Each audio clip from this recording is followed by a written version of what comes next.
अस्सलाम वालेकुम रहमतुल्लाह। सामीन, आज इस्लाम की फ़तह का एक बहुत बड़ा दिन है, जब हजूर अलैहिस्सलाम का भी ज़ाहिरी आप इस दुनिया में तशरीफ़ नहीं लाए थे, ज़ाहिरी तौर पे। उससे भी पहले की बात है कि क्रिश्चियंस ने एक बहुत बड़ा अपना चर्च बनाया, जो कि बाद में बैजेंटाइन एम्पायर के पास भी रहा, देन ग्रीक्स के पास रहा, रोमन्स के पास रहा।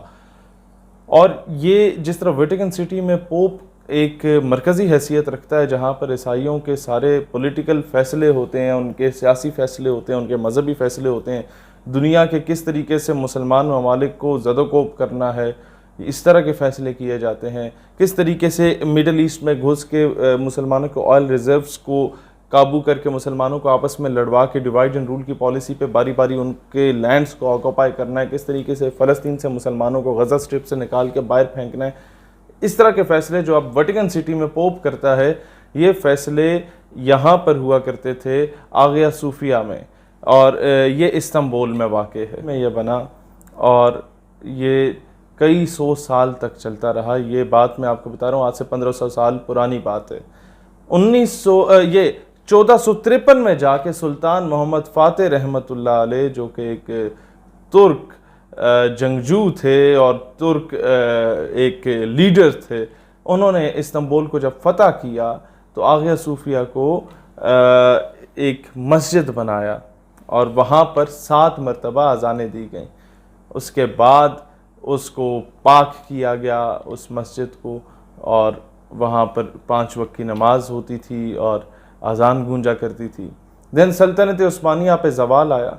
सल्तनत उस्मानिया को डिवाइड एंड रूल की पॉलिसी पे तकसीम किया गया।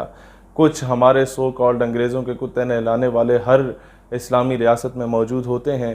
कुर्दोगलो या सादुद्दीन तो कौबेक टाइप के जो मटीरियल है, ये हर जगह पे आपको मिलेगा। मीर जाफ़र और मीर सादिक टाइप का मटीरियल जो है, ये आपको हर जगह पे मिलेगा, जिन्होंने हमेशा से औरत और शराब के पीछे मुसलमानों को बेचा। तो इसी तरीके से सल्तनत उस्मानिया पे ज़वाल आया। अंग्रेज़ों ने सर धड़ की बाजी लगाई मुसलमानों को शिकस्त देने में और मुसलमानों के ज़दोकोब करने में, उन्हें शहीद करने में, माओ बहनों बेटियों की इज़्ज़त को पामाल करने में।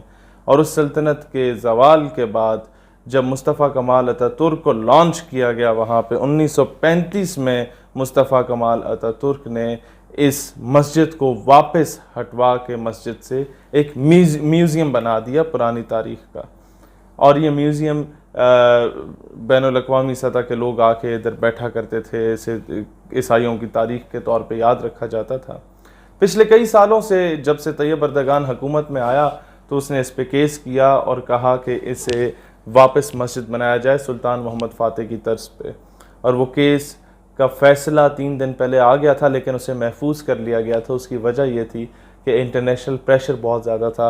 रूस से लेके अमेरिका तक, बरतानिया से लेके वेटिकन सिटी तक बहुत ज़्यादा प्रेशर इम्पोज किया गया यूरोपीय यूनियन की जानिब से, मगरबी ममालिक की जानिब से, जितने भी ये दुनिया के मगरमच्छ बैठे हुए हैं, इन तमाम पादरियों की जानिब से, सलेबियों की जानिब से एक बहुत ज़्यादा प्रेशर उनके ऊपर डाला गया कि आप ये फ़ैसला जो होगा वो म्यूज़ियम या चर्च की हिमायत में सुनाएंगे, मस्जिद की हिमायत में नहीं सुनाएंगे। जिस तरीके से हमारे ऊपर प्रेशर इम्पोज करके आसिया मलूना को बाहर भिजवा दिया जाता है।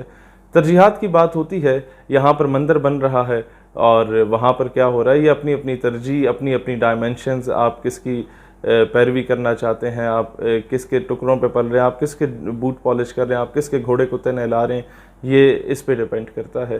खैर, 2 दिन वो फैसला महफूज रहा और तैयब अर्दगान अपने जज के पास गया और उसे कहा कि आपको फैसला सुनाने में कोई दिक्कत नहीं होनी चाहिए। आपकी अदालतों के साथ तुर्की की हुकूमत खड़ी है, आपकी अदालतों के साथ तुर्की की फ़ौज खड़ी है, आपको कोई परेशानी की ज़रूरत नहीं है, हम आपका साथ देंगे। और यही वक्त है हमें दलेरी से फ़ैसला करने का। और ये फ़ैसला फिर तुर्की की पार्लियामेंट में सुनाया गया कि वो जो चर्च था, जो मस्जिद बना, उसके बाद दोबारा वो एक म्यूज़ियम की शक्ल इख्तियार कर गया। उसको दोबारा 1935 के बाद आज 2020 में दोबारा मस्जिद का दर्जा दे दिया गया और उसमें दोबारा सुल्तान मोहम्मद फ़ातिह की तरह 7 मरतबा अज़ानें दी गईं और कहा गया कि अगले जुम्मे को पूरी तुर्की से लोग जुम्मा पढ़ने यहाँ आए, उन्हें दावत दी गई और सिर्फ तुर्की से नहीं, और कहा गया कि दुनिया के किसी भी कोने से मुसलमान अगर इधर आना चाहते हैं, किसी भी कोने से मुसलमान अगर इधर आकर नमाज अदा करना चाहते हैं आया सूफिया में, तो हम उन्हें दावत देते हैं। ये मुसलमानों की फतह का एक बहुत बड़ा दिन है। पिछले 150 सालों में मुसलमानों को इतनी बड़ी सतह पे फतह नसीब नहीं हुई, और तैयब अर्दगान का इस पर यह बयान देना कि यह बैतुल मक़दस मस्जिद अल अक़सा को फ़तह करने की नवीद इस आया सूफिया की मस्जिद हमें सुनाती है। एक तरफ बाबरी मस्जिद को शहीद किया जाता है, उसके ऊपर टेंपल बनाने का फ़ैसला सुप्रीम कोर्ट देती है, दूसरी तरफ इस्लामाबाद में मंदिर बनाने की बात की जाती है, और चंद तवाइफ़ें उसके हक़ में मैदान में भी निकलती हैं, मेरा जिस्म मेरी मर्ज़ी का नारा लगा के। एक तरफ जो है वो गुस्ताखा को मुल्क से बाहर भेजा जा रहा होता है, और वहाँ मुसलमानों का लीडर तैयब अर्दगान एक साबका गिरजा घर को दोबारा मस्जिद का दर्जा दे रहा होता है।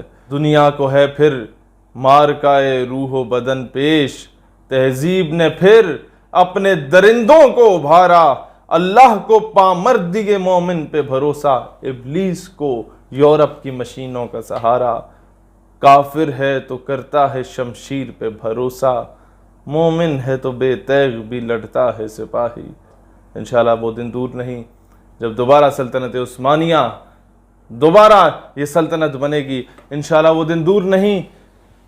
इकबाल रहमतुल्लाह अलैह ने कहा था कि उस्मानियों पे कोई गम टूटा तो क्या गम है, खून सद हज़ार अंजुम से होती है सहर पैदा, सुबह होने से पहले हज़ारों सितारों को कत्ल किया जाता है, तब जाके फतह का सूरज तुलू होता है।